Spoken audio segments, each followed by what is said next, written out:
Oh, cheers, mate. I think we're recording there, Andy. Welcome to the Wheel Talk Life podcast, pal. How are you doing, mate? I'm doing well, Joe. Good to see you, mate, and good to hear from you. Fellow Padiham lad doing a bit of the old Padiham stuff for each other, eh? 100% got to represent the fellow Padihams, mate. And obviously, you've had an illustrious career over the years, both in coaching and also playing the game. Nicknamed the Padiham Predator. So, looking forward to speaking about your football career, etc., as we go on into this podcast, mate. But I always like to start off with my guests, like where your love of your particular entity that you're involved in began, and obviously for you, it's football. Where did your love of football sort of began and sort of, garner from? Yeah, well, I'll be honest with you, Padiham St John's. So I Yeah, went to Padiham St John's. Did you go there?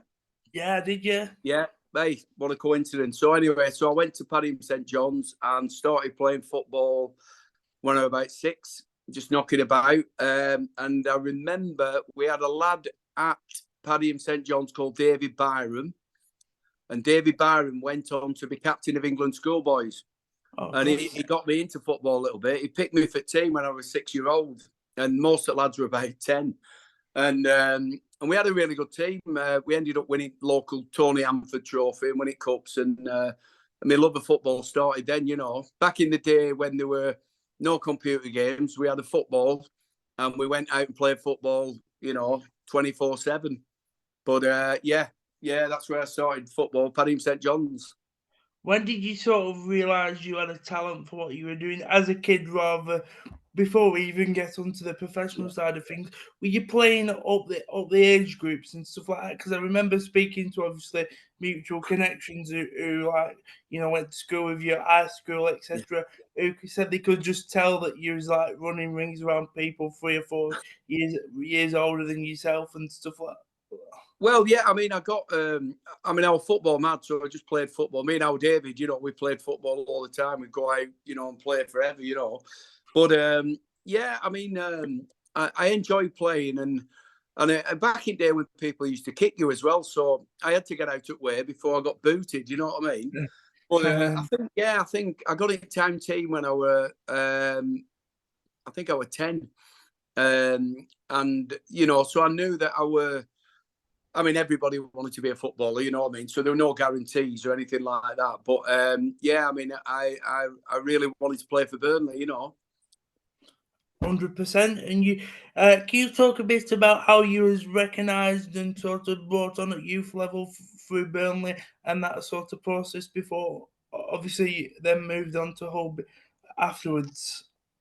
Yeah, I mean, it's just what happened was, back in the day, obviously, you couldn't sign for a club till you were 14. There were no academies. There were no like 6, 7, 8-year-olds playing football, academy football. And I'll be honest with you, I think I tend to agree with that a little bit more because I think there's so many kids now, 6, 7, 8 getting released from clubs. Do you know what I mean? I think it's hard enough getting released, but it's a bit easier to take when you're a bit older. But anyway, I signed for Burnley when I was 14.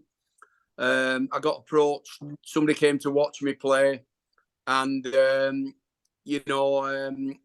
and offered me some trials down at Burnley. And I went down, and they signed me on at 14, which was brilliant because I was really hoping that I could play for Burnley because I used to go to turf every week, and I signed for 2 years, went in training every holidays. And it's a funny one because I got released at 16 and they took 10 players on. And there was only Ashley Oskin who made it, who ended up in the first team. The rest of them, I don't think none of them made it, because you tend to keep an eye on what names they were doing and that. And I'll be honest with you, I was absolutely devastated because I thought I was going to get taken on, without being like overconfident. I thought I'd done enough, We had a final trial and I scored a hat-trick and I still didn't get in. It was strange. The only thing I can say is I spoke to Arthur Bellamy, God rest his soul. Arthur ended up, he was the youth team coach at the time. Yeah, and when I signed for Burnley later on, he said, we thought you were too small, at the time, because I was really small, and I weren't the biggest anyway, but But anyway, I think, I mean, I ended up, what I did, I'll be honest with you, I was devastated. And I was going to go into carpet fitting with my dad. And there was no internet back then. So I wrote 20 clubs in the Northwest. And I got one reply, were from Hull City. Yeah. And Hull were in the Championship at the time. And anyway, I got offered a trial. I went over there at 16 and they offered me a 1-year YTS, £25 a week apprenticeship. So I left home at 16. I left Paddy and I went to live in Hull and started the big wide world of professional football.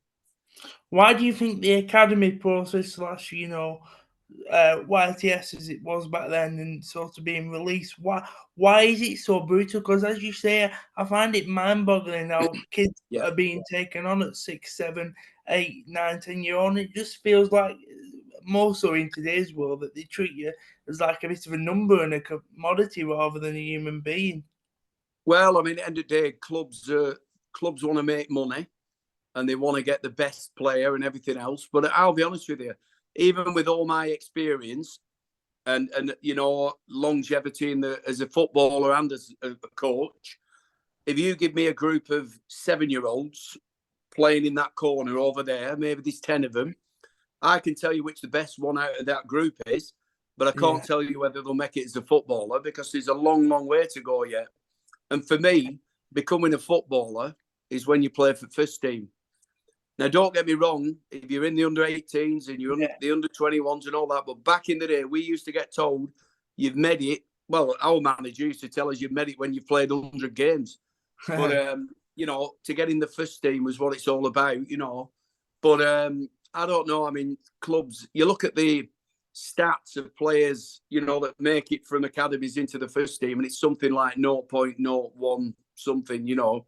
It's really low. So I don't know. I think clubs just sort of take players in, have a look at them, and hope that they end up with, you know, a Jay Rodriguez or an Andy Payton, you know, as in Burnley. Well, the reason I'm saying that, I think it's only me. I mean, I didn't come through at Burnley. I came through at Hull City. Yeah. You know, I came back to Burnley later on in my career. But obviously, I think in the last 20-odd years, there's only Jay Rodriguez come through and played it first team. And that's a really, really low start, isn't it? Yeah, for sure. You know, why do you think so many players don't make it and some do? Because I bet throughout your career you've played with players who, you know, might be playing at a League One standard level, but like, have Premier League ability. The one off the top of my head, obviously, you haven't played with this player is, you know, Ravel Morrison, who were meant to be this absolute world beater, but just couldn't hack it mentally. Why do you think so many players, you know, struggle with the demands of football? I think because you know, the bottom line is the pressure's on you when you play in front of the crowd. So I went to Hull City, and I'll be honest with you. So the manager at the time was called Brian Horton, who ended up managing City. And this is how he created the atmosphere straight away. So I walked into a dressing room. I was 16 years old. There were 18 of us in there. There were second-year apprentices and the new lot, me included, which we'd just brought in. And he said, take a look around. He said, there's 18 in here. He said, I'm keeping 4 at end of season. So straight away, he created an atmosphere of dog eat dog, you know. And then I'll be honest with you. So I made my debut at 19 in the Championship against Leeds United. There were 20,000 on. So you've got to be able to handle that pressure. We won. I scored. I was lucky, you know. When I say I was lucky, some players might have a nightmare on the debut. I don't know, you know. But I was fortunate enough to score. I mean, I've been scoring a lot of goals in the reserves, so I sort of worked my way into the team. But going back to your original question, you've got to produce. You know, simple as that. If you don't produce, I mean, back in there, the crowd would let you know. If you weren't good, the crowd would let you know. They'd boo you or whatever, you know what I mean? So I just feel as though, you know, I've heard a lot of, not sob stories, but people saying, oh, ultimately, you've got to produce in front of the crowd. Simple as that, you know. Yeah. Do you think moving to Hull helped you as a footballer to, sort of like keep you away from any potential distractions of like the big cities such as Manchester? Say, for example, if you went to Man City, there would have like been a lot more, distractions on Man United, where Hull seems like sort of it gave you a real grounding in football, like you said with Brian Yeah. Horton there, who's obviously Hull legend and done really well at Man City. Yeah, it really did. I mean, first of all, so the fact that I've been released obviously was a real kick up the backside because I felt as though I'd really I tried as hard as I could when I went to Hull. I did everything because I didn't want to get released again. But we had, I mean, 7 of the lads who signed when I signed as apprentices ended up in the first team. We had a really good group of players. We had a lad called Dean Windus. Yeah. Dean ended up scoring over 200 goals like myself. And we had Les Thompson, who ended up playing for Burnley. So we had a really good group. But yeah, it was tough and it was hard work. But I really think it helped me, yeah, because I could concentrate on one thing only. And that was playing football, And because I'll be honest with you, when I signed at 16, I only signed for 1 year. So at the end of the year, they signed me again for another year. And then at 18, they make a decision on you whether you sign as a pro or not. Yeah. Unfortunately, I signed as a pro at 18, made my debut at 19, and then never sort of looked back. But yeah, I think it really, really helped me going to Hull City. Can you remember your debut and the emotions you were feeling? And how about you bricking it? Yeah, I were because we played on a Sunday. It were Leeds at home. Leeds and Hull is always a big game, really, because Hull's a bit, like stand out. If we're talking about derby matches, like round Lancashire, you've got a lot of clubs close together. So Leeds fetched, I don't know, 4,000 or something like that. And I think they were top of table at the time.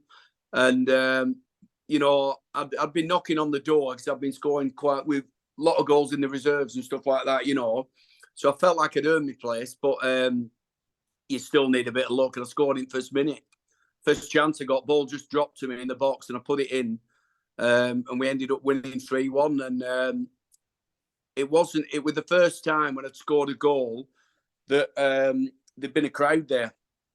So that was like, there were 20,000 jumping up, So it was an amazing experience. And it's funny, it's something that you want to do more and more, you know what I mean? Because you get a really good reaction. And obviously, if you're playing up front, if you score goals, But once you play for the first team, you don't ever want to play for reserves again because you're going back to playing in front of 100 people or whatever, So, it was really good experience. Obviously, you can never be comfortable as an elite athlete and resting your laurels because that's dangerous. But when did you start to feel like you belonged at first team level? Well, I'll be honest with you, when I'd started scoring in the reserves and then when I broke into the first team and I started scoring, you realise that this is what we also had other players. I mean, like the competition, even at Hull City, there were players. We'd have 5, 6 strikers, and they were only picking 2.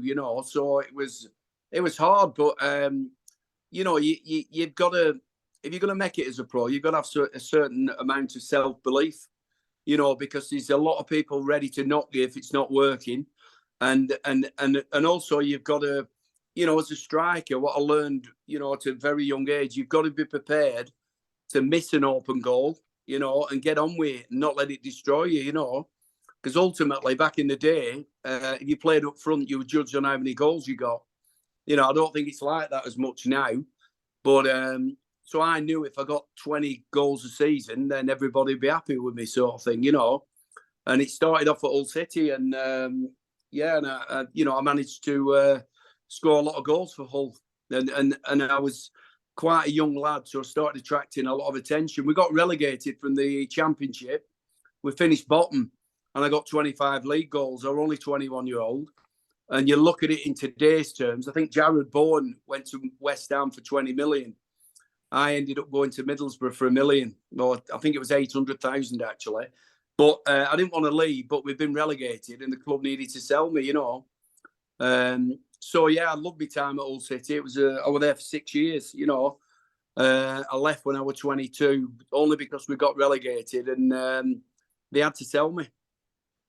What were your thoughts on going to Middlesbrough, and what were the club like back then? Because obviously I was nowhere near to being born then, so I don't really know what Middlesbrough was Yeah, like back then. Middlesbrough were strong at the time. They were top of the Championship. I signed in November. Scored on my debut. We won 3-1. But I got a really nasty injury. I was out for 3 months.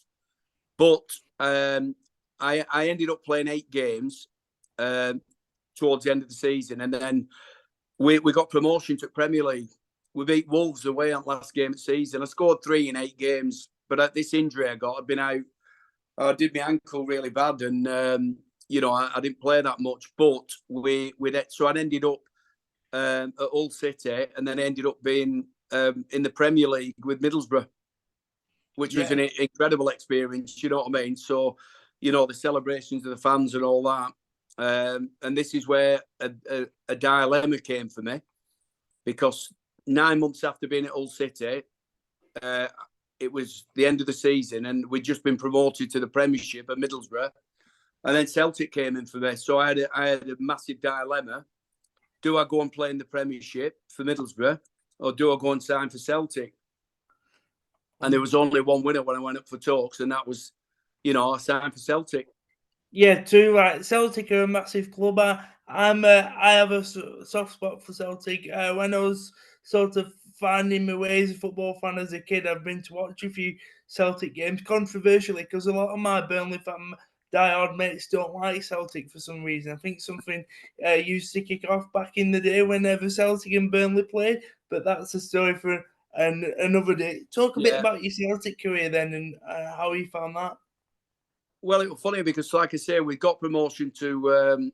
I'd only been there 9 months, and I signed a 3.5-year contract at Middlesbrough, so I was all set for the Premiership. We'd just got promotion, and then I got a phone call off a previous manager of mine, who said to me that Liam Brady had played at Arsenal, and he was Celtic manager. He'd been a fantastic player. He said, Liam Brady. He said, when you go into work tomorrow at Middlesbrough. He said, I think Celtic's coming for you. He said, I got Liam Brady spoke to me, and they were asking about you and one thing and another. Anyway, I went into Middlesbrough, and Lenny Lawrence, who was the manager, even though we'd got promotion, he pulled me. He said, look, we've had an offer off Celtic. And he said, I'm leaving it up to you. He said, because they're a big club.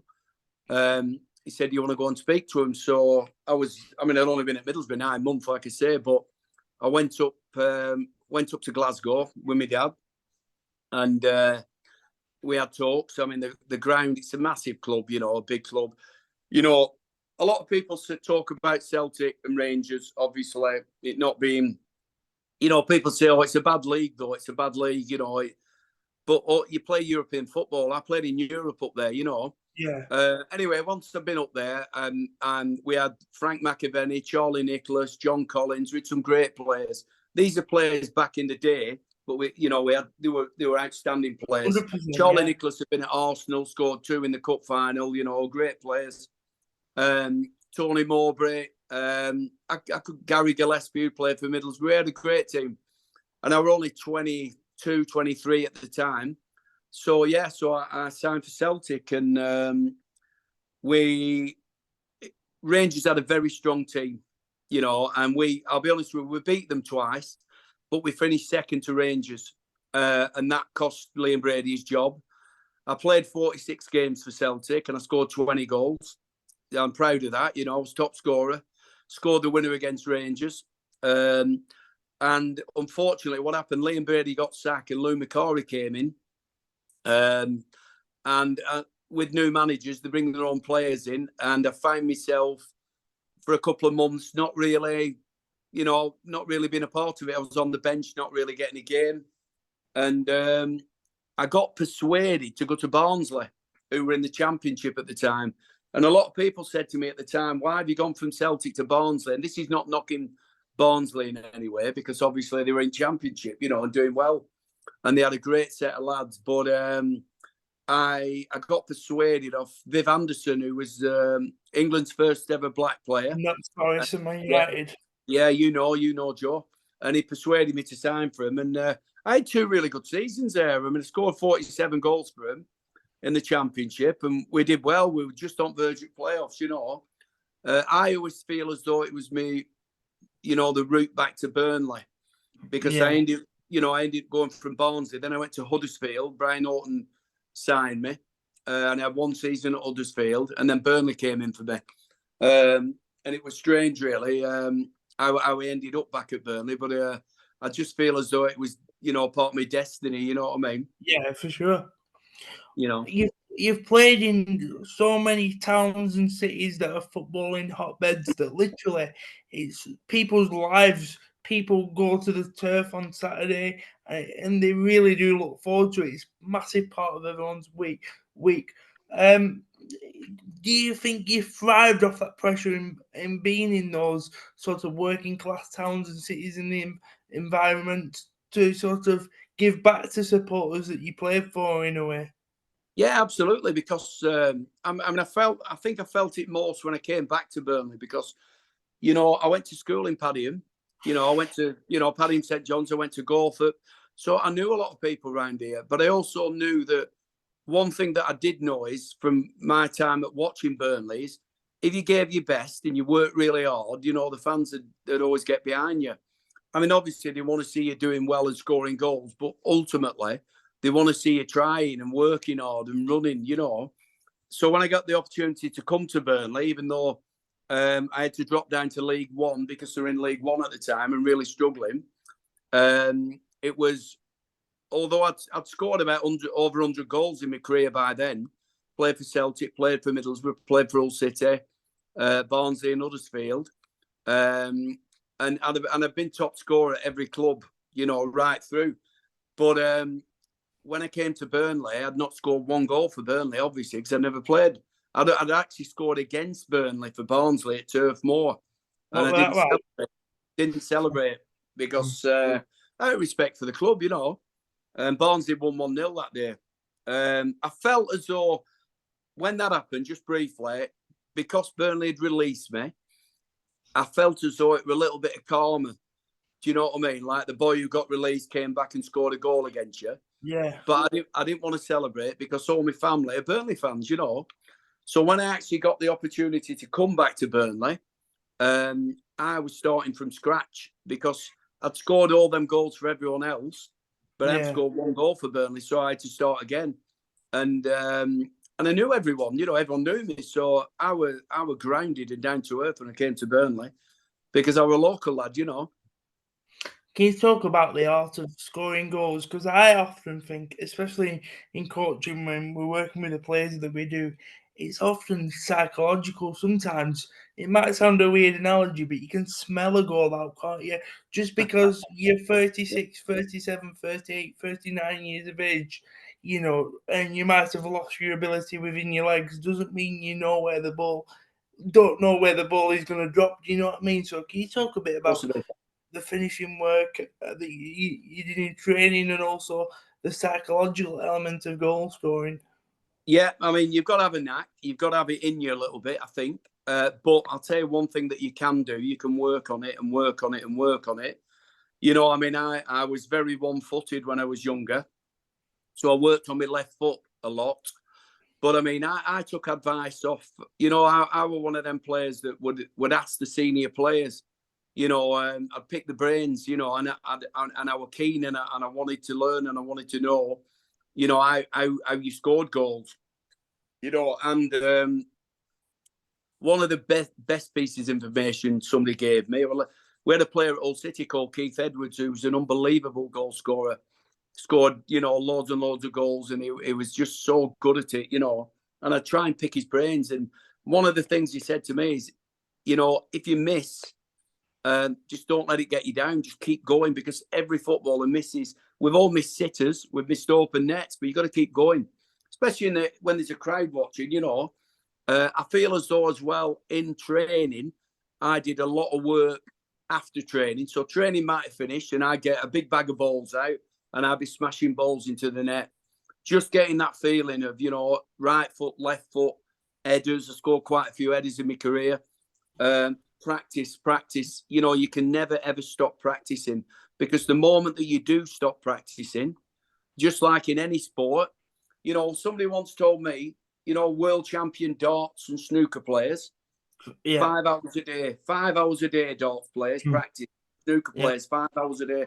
So surely as a football, I can put an hour in after training, you know, and that's what worked for me, you know. But you've got to have a desire, you know. And I'd realised early on that when you score goals, you can win the game for your team. You know what I mean? It's not about the glory and the headlines as such.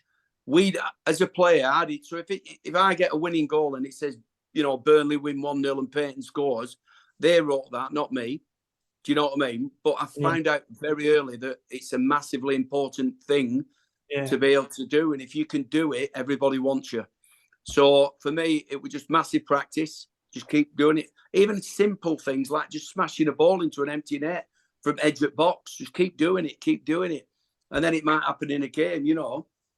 I say to a lot of kids I coach, you know, you've got to work at it and you've got to keep going. And it's something that you've got to do every day. You know, there's a phrase, isn't there? The goal doesn't move. Like, that's the big thing to teach. I was reading once that Robbie Fowler didn't even practice with a goalkeeper in the net, because the goalkeeper is just based. Not that goalkeepers are irrelevant, but they're irrelevant to what a finisher is and a striker is trying to do, aren't they? Because it's all about the placement, so to speak. Of course it is, yeah. I mean, Robbie Fowler, I watched some of his goals on one of the things on Sky. I mean, he was unbelievable. He was one of the most natural finishers. But I'll tell you what, when they talk about natural finishers, they used to say that about me at Burnley. They'd say, oh, natural finisher. But behind the scenes, the amount of work that I'd put in, you know, like you say, practice. And like I say, I'd do it without a keeper. But just getting that feeling and smashing the ball in, you know. So, yeah, I mean, I just think that strikers back then, you were judged on how many goals you got. Whereas now, I don't know, you know, because... you know, you look at players now, maybe at Burnley at the moment. I don't know how many our top scorers got this season. I think Jay's got 2. I never comment on Burnley because obviously, as an ex-player, win, lose, or draw, you know, I thought they did brilliant last season, and you know, I say brilliant, well done. I don't get involved in that, you know, but if I'd have scored 2 in 16, I wouldn't have been too happy with that, really, you know. But the game's changed a little bit, hasn't it? How would you say finishing and also football has evolved? Because particularly on the sort of coaching research that I do when I'm planning my sessions each week, obviously nowadays it's not about standing around and in lines. A lot of finishing now comes from combinations and, you know, 2v1s, 2v2s, 3v2s, things like that. How would you say sort of your particular art form has evolved over the years? Well, you've got to practice all a lot, because let's be honest, you never know. You know, you might score a header from across from the byline. You might get put clean through. You might take somebody on. You might cut inside from left. You might cut inside from right. So you might get the ball played up to where you're back to goal. You might turn the defender and shoot. So these are all the things that you've got to put into your training, because there's so many different scenarios of how you can get that round thing into that net. Do you know what I mean? I think the game's changed so much in regards. Defenders used to be able to kick you, you know. First challenge, smash. You know, they kick you up in the air, you know, and they tell you, most of the big centre halves, you know, with a big broken nose, would say like, "Run past me again," you know. You know. And that's how it was, you know. I think that side of the game's gone. I think if you're a hard tackling midfielder now, I mean, you're probably going to get straight red every game for just a late challenge, you know. But I think you've got to practice everything, really. And you've got to do it. You know, the difference between doing it in training, doing it in a game, you're doing it when everyone's watching you. Yeah. That's the pressure. You've got to be able to handle the pressure. But like I say, the good piece of advice I got when I was younger that I took on board is, if you miss, you just get on with it. It's not end of world. You've got to go again. Because there are games you're going to miss, and somebody will say, I would have won, but for you, you missed that chance, you know. But you've got to get on with it, because as a striker, you know, you can take the plaudits. And like, this is what I showed you earlier. Do you know what I mean? Which I've got in my house. You know, we did brilliant that season. The whole team got promotion, but I got an individual award. Obviously, I went down to London for that because that's what they did. They give a golden boot to the top striker in the division. So for me to get that, you know, as part of the team and everything else was fantastic, you know, and that's something I treasure, you know. But that I look at that and think of all the days, you know, when I went in and did the extra, you know, the extra hour in the afternoon, you know, and practice. 100%, because I've listened to a few of the stuff that you've done on other podcasts before, and correct me if I'm wrong, but I even heard you tell a story where you were speaking to somebody who you said, "Are you watching the game later?" And he turned around and said, "No, I don't like football." And there's actually Yeah. quite a few stories like that in there of footballers who don't even actually like football or have that sort of inner obsession. Well, I'll be honest with you, that was a lad at Burnley called Mark Winstanley, and I'd just signed for Burnley. And I drove down to Corthop and got out my car. We were walking into the training ground, and he just pulled up alongside me. And I played against him, but I didn't really know him. So the first time I met him, you know, as a as a teammate. And I think Man U had just played Man City on the Sunday. This was Monday morning, and I said, "Oh, how you doing, mate?" He said, "Oh, you're right, I'm there." I said, "Do you watch game yesterday?" And he went, "No, I don't like football." And I thought he was joking. I went, "Oh, yeah, right." And he went, No, I'm being serious. I don't like football. And he's the only player that I've ever known that didn't like football. But it was just really funny at the time. So I thought he was winding me up. But most players do like football, you know, and everyone's into it. But yeah, Mark Winstanley, it was a strange one, you know. Like I say, I thought it would take it Mickey out of me. But most players, you've got to live it. You know, it's when you're playing, it's pressurised. Because look at Burnley last season, absolutely flying. You know, the whole time. You know, every time you go up turf, it's a win, it's a win, it's a win. And then things have changed. You know, I know it's Premier League football, but it just shows how things can change. And you know, 1 minute you can be a hero, and then you can be a zero, if you know what I mean. If you're not doing the business, you know, me as a striker, I had to do it every season. Every season, you wipe the slate clean. You're back on no goals. Yeah. You can't say, "Well, I got 20 last season," because that was last season. It's about how many you get this season, you know.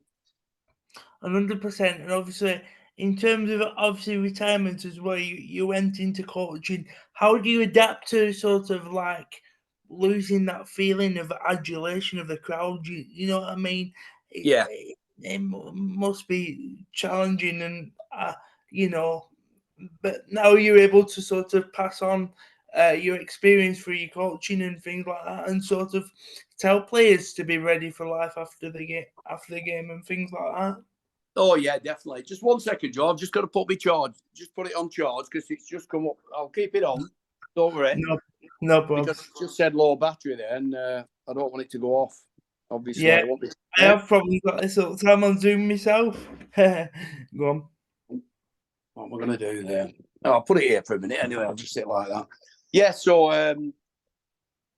what we're going to say? Yeah. So, when you know, when you finish playing, it's hard work because obviously it's something that you've done all your life. And basically, you know, I was 37, and you know, for me, you know, the love of the game was always there, but you can't do it anymore. This is why footballers get to a certain age and they have to retire because you can't do it anymore. Do You you know, know?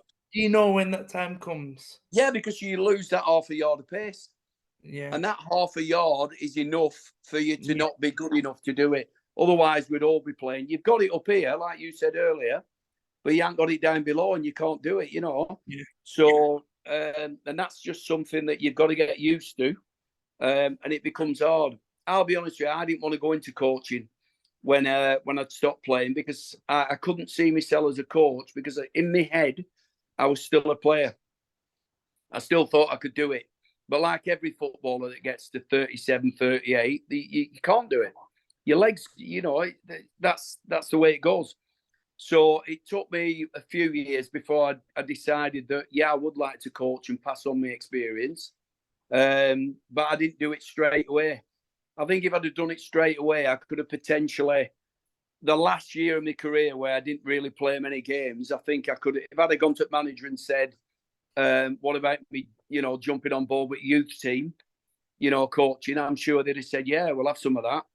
Maybe, maybe not. But yeah, I started coaching probably about 3 years after I come out of football, and I'm glad I did because I love it. I love it just as much as playing nearly. 100%. I totally agree with that because even though I've just done a media degree and obviously still keep the podcast going, I absolutely love like the impact that we can do as coaches. I've worked at Burnley in the community, as you know, for the last 4 years, and coaching kids with disabilities and helping players in general, come on and develop the love of sport and physical activity is really great, isn't it? Yeah, it's great. Yeah, I mean, you get so much pleasure. I mean, we all want a winning team. It's great if you do. I had a bit of success last season down at the college because the girls won the Northwest Seven-a-side. Brilliant. Every now and again you get a bit of success, but just sometimes, just. I mean, I worked at Ridgewood for a while as well. I did 6 months there, and just seeing the faces. There were quite a lot of kids with disabilities within the school, but love football. So you get different, little Johnny just scoring a few goals and loving football. I mean, that was really good as well. And I mean, I think when I first started doing a bit of coaching, I helped out with the Burnley disability football team. And yeah, so I've been around kids with disabilities and that, and just trying to pass on the experience and knowing that you're not going to get, unbelievable football, but you're going to see that smile on the face and something that they really enjoy. And you, as a coach, you get a lot of pleasure out of that, don't you? 100%. Yeah. How would you say you've sort of learnt your craft and developed your craft as a coach with the various courses you've been on, like myself? And what's the best piece of coaching advice you perhaps received? And if well, I mean, what you've got to realise, not everyone's going to make it as a pro. So we're trying. I mean, there's different levels of coaching. Like I might coach a group that that none of them are going to make it as footballers, but they love football. So ultimately, it's about them enjoying that session and enjoying playing football. Not giving them any false promises, but sort of, just getting them to enjoy the game.